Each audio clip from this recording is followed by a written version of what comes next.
अस्सलाम वालेकुम दोस्तों। पाकिस्तान ने जनूबी अफ्रीका को टी20 सीरीज़ हरा दी। पहला मैच हारने के बाद लगातार 2 मैच जीते। मगर इस जीत के बाद बहुत से क्वेश्चंस हैं जो जिनको आंसर करना पाकिस्तान टीम मैनेजमेंट के लिए बहुत ज़रूरी है। नंबर 1, बहुत इंपॉर्टेंट, जो आम क्रिकेट फैन भी सोच रहे हैं कि एशिया कप में भी अगर बाबर आजम साथ में होते तो क्या पाकिस्तान के लिए किस्मत बदल सकती थी। नंबर 2, अब बाबर आजम के ऊपर तो मोहर लग गई कि एक 50 से समझ में आ गया कि बाबर आजम टीम के काम आ सकते हैं, खासकर जहाँ पे लो स्कोरिंग मैच हो। तो फ़खर जमान के ऊपर भी बात होगी कि वो उनकी वापसी होगी तो कैसी होगी। ऑफ कोर्स, जैसे हम कहते हैं ना कि बाबर आजम के बगैर एशिया कप में जाना गलत था, वैसे मैं कहूँगा कि टी20 वर्ल्ड कप में फ़खर के बगैर जाना भी गलत होगा। नंबर 3, उस्मान तारिक के आने से एक कंपटीशन बना है। आज हवा चल रही है कि उस्मान तारिक ज़बरदस्त कमाल बॉलिंग, ब्रेविस को आउट किया, हेंड्रिक्स को आउट किया, और खासकर ब्रेविस को जिस बॉल पे आउट किया वो बहुत खास थे।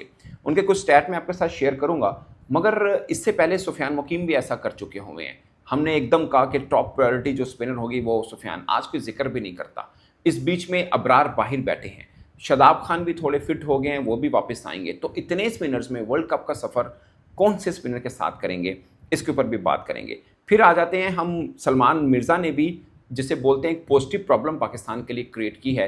पहले तो टाइप था कि नसीम शाह या हारिस रऊफ, अगरचे इस टीम का हिस्सा नहीं है हारिस रऊफ, मगर आप उनको रूल आउट मत करिएगा, क्योंकि आहो, हारिस रऊफ, नसीम शाह, वसीम जूनियर जिनको चांस नहीं मिला वो भी हैं, शहीन शाह अफरीदी तो होंगे टीम में, सलमान मिर्ज़ा, आप इन सबको कैरी नहीं कर सकते। एशिया कप में ज़्यादा कैरी इसलिए हुए थे कि 17 का स्क्वाड था, 18 का स्क्वाड था, मगर वर्ल्ड कप में आप 15 के स्क्वाड के साथ जाएंगे। सो एक कंपटीशन अराइज हुआ। मोस्ट इंपॉर्टेंट थिंग कि कीपिंग ग्लव्स साबज़ादा फरहान को देने का मतलब क्या है। कहीं ऐसा तो नहीं कि उस्मान खान को चाहें तो बाहर बिठा दें, किसी उनकी जगह पे कोई रेगुलर मिड ऑर्डर बैटर डाल दें, जो कि मुझे लगता है बहुत ही बुरा आइडिया होगा। बट ये चीज़ है। Coming back to first point, Babar Azam, मैं तो पहले दिन से कह रहा था कि बाबर आजम जो हैं, अगर एशिया कप में हो आपके लिए बेहतर होगा। खासकर ऐसी सिचुएशन जो लो स्कोरिंग मैच हो, वहाँ पे बाबर आजम को बहुत सूट करती है, और आप उनके बगैर जाएं, मुझे लगता है कि गलत था। आई डोंट नो कि कौन इस चीज़ के हक में नहीं था कि बाबर आजम को टी20 में ना रखा जाए। आई डोंट नो कौन चाह रहा था ऐसा,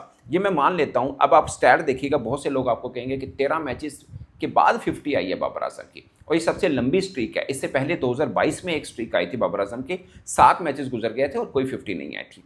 अब 13 मैचेस में कोई 50 नहीं आई। बट मैं अगर आपको ये कहूँ कि 7 मैचेस, इस 13 मैचेस में भी ऐसे हैं जहाँ पे 30+ रन की इनिंग भी आई है, एक 40 रन की इनिंग भी आई हुई है, अगरचे 2 सिफर भी हैं। सो ये होता है, अगर एक बैट्समैन आपका वन डाउन पोजीशन के ऊपर कोई और होता बाबर आजम के बजाय, उसकी आखिरी 13 इनिंग्स में 30+ की 7 इनिंग होती, तो आप कभी इस बहस में पड़ते ही ना। अब चूंकि बाबर आजम है, उनकी 50 नहीं आई, तो बात होती है यार 13 इनिंग के बाद 50 आई है तो क्या करना है। बट उनकी 13 इनिंग के बाद अगर 50 आई तो 47 बॉल्स पर 68 रन है, 144 की स्ट्राइक रेट है। और अब चूंकि मैच जीत गया, इसलिए जो मैं बात करने वाला हूँ उसका ज़्यादा वजन नहीं होगा। बट मुझे ये लगता है कि अगर बाबर आजम इस मैच में ना होते, या खुदा ना खासा वो जल्दी आउट होते, जब साइम भी आउट हो चुके थे, तो ये 140 का हदफ भी ना आपको लग बता जाता। वैसे भी वो 120 पे आउट हुए, फिर भी आपके ऊपर नीचे 3 विकेटें गिर गई थी।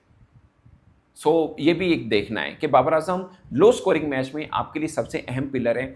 आई डोंट नो कैसा हम धोखा खाए ट्राई नेशन में और एशिया कप में, होते तो कहानी थोड़ी डिफरेंट ज़रूर हो सकती थी। एटलीस्ट आपकी टीम मजबूत होती। एक दूसरी टीम पर अजीब दबाव होता है कि बाबर आजम खेल रहे हैं। इस बात को लेकर बहुत से लोग शायद मजाक में समझते हो मेरी इस बात को, बट मैं बिलीव करता हूँ। इवन के जो ट्रिकी पिच के ऊपर अगर एक प्लेयर आपको लगता है कि होना चाहिए जहाँ पे 140-50 रन बनते हैं और फाइटिंग होते हैं, मुझे लगता है कि पार्टी विकेटों के ऊपर भी वो कर सकते हैं। अगेन, ये बात मैं इसलिए नहीं कर रहा कि आज 50 हुई है। अगर आज खुदा ना खास्ता बाबर आजम के 12-15 रन होते और वो आउट हो जाते कोई अच्छी बॉल पड़ के, तो किसी ने जिक्र भी नहीं करना था, सबने कहना था ख़त्म बाबर आजम, बस ख़त्म, चांस हो गया, 3 बहुत हैं। तो मैं उस दिन भी कहा जब बाबर आजम पहले इनिंग में 0 पे आउट हुए थे। मैं आज भी कह रहा हूँ जब वो 50 कर रहे हैं, और मैं आज ये भी कह रहा हूँ कि रिजवान की भी आपको ज़रूरत है, उनके साथ भी टीम में होना चाहिए। बहुत से लोगों का इख्तिलाफ होगा, फिर ये भी होता है, फिर नहीं है तो फिर कौन, अगर रिजवान को लाना है तो फिर किसको निकालना है, ये सब बातें होती हैं। अब आते हैं दोस्तों उस्मान तारिक पे। इन्होंने आकर 2 विकेटें ली और सब ने खूब दाद दी। बट मैं आपको छोटा सा हवाला देता हूँ, 2021 में भी लाहौर के अंदर ही हमने एक डेब्यू करवाया था, वो थे जाहिद महमूद। उन्होंने भी पहले मैच में 3 विकेटें ली थी, बट आज कोई जानता नहीं उनको। इस साल 2025 में हमने 6 डेब्यू करवाए हैं। उसमें अब्दुल समद भी हैं, मोहम्मद अली फास्ट बॉलर भी हैं, दानियाल भी हैं, अहमद दानियाल जो फास्ट बॉलिंग ऑलराउंडर हैं, ये उस्मान तारिक भी हो गए, हसन नवाज भी हैं। आप सिर्फ एक खिलाड़ी के साथ चल रहे हैं, वो है हसन नवाज। सो हमने डेब्यू करवाए बट बीच में भूल गए, और आज तो नाम भी भूल गए कौन कौन थे कौन कौन नहीं थे। बट मैं ये सिर्फ इसलिए कह रहा हूँ कि उस्मान तारिक की 2 विकेटें बज़ाहिर लगती हैं कि ठीक है, क्योंकि 2 माह पहले हम सुफियान मुकीम के साथ चल रहे थे और मानते थे यार ये हमारा टॉप का स्पिनर है, टॉप प्रायोरिटी इसको मिलेगी, बट 1-2 मैच में रन हुए और बाद में फारिग हुआ। अब ये उस्मान तारिक को आज सब कह रहे हैं, बट खुदा ना खासा अगर इनको रन हो गए तो फिर इनको भी भूल मत जाइएगा, ये बंदा वर्ल्ड कप में आपके काम आ सकता है। ये मेरा ज़ाती ख्याल है। बल्कि इनके आने से एक अच्छा कॉम्पिटिशन बने, नवाज़, अबरार, उस्मान तारिक, इसमें शदाब भी रिहैब कर रहे हैं, वो भी 1-2 हफ्तों के बाद ठीक ठाक किस्म के फिट हो जाएंगे, और सुफियान मुकीम भी। सो एक अच्छी खासी 4-5 स्पिनर्स का कंपटीशन बन गया है, जो आपके लिए अच्छा है। आपको श्रीलंका में प्लेइंग में 3 स्पिनर चाहिए होंगे, इंक्लूडिंग 1 ऑलराउंडर, अगर आप नवाज को भी साथ कैरी करते हैं। फिर भी आपको अबरार, उस्मान तारिक, सुफियान या जो भी आप कैरी करते हैं, उसमें आपको 3 स्पिनर प्लेइंग 11 में आपको चाहिए होंगे, क्योंकि श्रीलंकन की कंडीशन ही ऐसी है। सो ये एक अच्छी चीज़ आ गई है। अब आते हैं, आज शहीन अफरीदी 24 टाइम हो चुका कि फर्स्ट ओवर में वो विकेट ले रहे हैं और एट द टॉप हैं। मुझे याद है जब कल सलमान मिर्ज़ा ने बॉलिंग की थी, बहुत अच्छी बॉलिंग की, उनके ऊपर भी बात ज़रूर करेंगे। बट शहीन के लिए एक था कि पहले T20 मैच में जो पिंडी में खेला गया, उन्होंने एक भी बॉल 140 प्लस की नहीं की थी।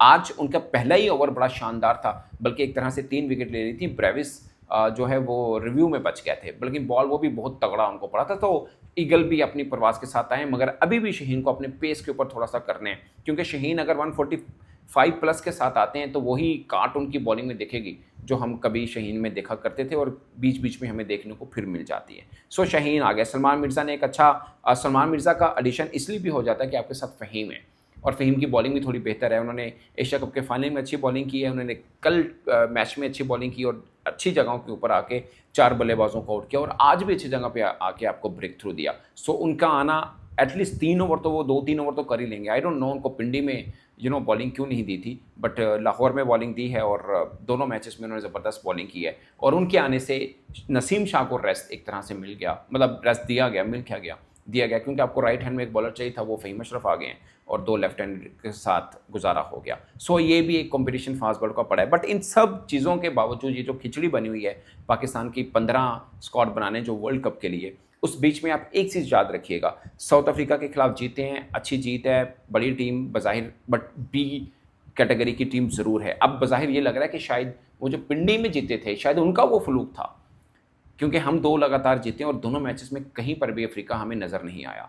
उनकी बैटिंग बॉलिंग दोनों फीकी नज़र आई। इवन के फरेरा को तो आखिरी T20 में तो उन्होंने अपने आप पे ज़्यादा भरोसा रखा, और मेरी समझ में नहीं आया कि बर्गर जो उनका 145 147 अच्छे खासे पेस के साथ बॉलिंग करा था, उसको कैसे रेस्ट दे सकते हैं इतना इंपॉर्टेंट मैच में। सो सीना कंट्री के ऊपर हमेशा यही होता है कि वो बायलैटरल सीरीज़ को ज़्यादा सीरियस नहीं लेते हैं, उनके लिए हार जीत बहुत मायने नहीं रखती, वो अपने कॉम्बिनेशन को ट्राई आउट करते हैं और उसके साथ चलते हैं। बट आज का कॉम्बिनेशन उनका बहुत ही फारिग था बॉलिंग पर्सपेक्टिव में। आप 2 अहम बॉलर थे T20 जब टीम इनकी अनाउंस हुई थी, एक लुंगी नगीदी थे और दूसरा ये बर्गर के, दोनों पेसी हैं, और दोनों को बिठा दिया एक इंपॉर्टेंट मैच में। ये मैं बिल्कुल समझ नहीं पाया, बट ठीक है, पाकिस्तान की जीत मिल गई, और ये पाकिस्तान को साउथ अफ्रीका के खिलाफ अब ये तीसरी T20 जीत है। मगर अफसोस की बात ये कि तीनों में उन्होंने अपने BC लेवल के ही क्रिकेटर खिलाए हैं, अपने मेन स्ट्रीम। अब इंडिया के अंदर जाने, आई डोंट नो कौन सी टीम होगी, बट मैं अज्यूम ये कर रहा हूँ कि शायद इंडिया के खिलाफ अपने मेन स्ट्रीम प्लेयर्स के साथ जाएंगे। यहाँ पर भी उनके ब्रेविस एक मेन प्लेयर थे, फ्रेरा उनका तगड़ा खेलता है, बीच में ग्लिम्स नजर आए। Quinton de Kock T20 world cup का फाइनल खेले हुए, हेंड्रिक्स उनके बेहतर प्लेयर हैं,